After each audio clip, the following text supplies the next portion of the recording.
The U.S. Air Force has awarded Boeing a contract to manufacture new wings for the A-10 Warthog. The jets, most of which date back to the 1980s, were in danger of being permanently grounded unless their aging wings were replaced. The new contract means the service's entire fleet of 281 ground attack jets will get new wings, allowing them to fly through the 2030s. The A-10 Thunderbolt, or Warthog, as it is affectionately known by everyone from pilots to ground troops, was the first U.S. Air Force aircraft purpose-built as a ground attack aircraft. The A-10 is designed to provide close air support to troops on the ground, knocking out tanks and strafing enemy troop columns threatening friendly forces. The heavily armored plane is famous for its GAU-8A 7-barrel 30mm Gatling gun, whose famous Breard roar heralds its arrival over the battlefield. In August, the USAF announced it had completed rewinging 173 A-10 of the 281 A-10s in service with the Air Force, Air Force Reserve, and Air National Guard.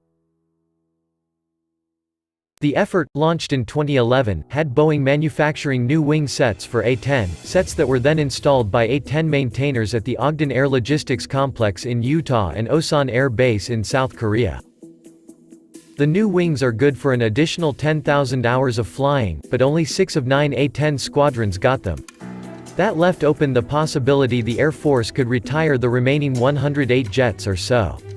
The Air Force has tried to replace the A-10 for decades, but each time the jet's supporters in Congress and the other armed services rally to keep the planes flying. Yesterday, the Air Force awarded Boeing a contract to build a maximum of 112 sets of new wings, enough to ruin the remaining A-10 inventory with a handful of spare wings left over. The Pentagon is buying 27 sets of wings right away at a cost of $239 million, or about $8.8 million per A-10. The remaining wings will be purchased in fiscal year 2020 or later. The Air Force plans to eventually replace the A-10 with the F-35A Lightning II. The Air Force believes that, sooner or later, the aerial battlefield will become too dangerous for aircraft like the A-10 and a stealthier, faster jet is the way of the future.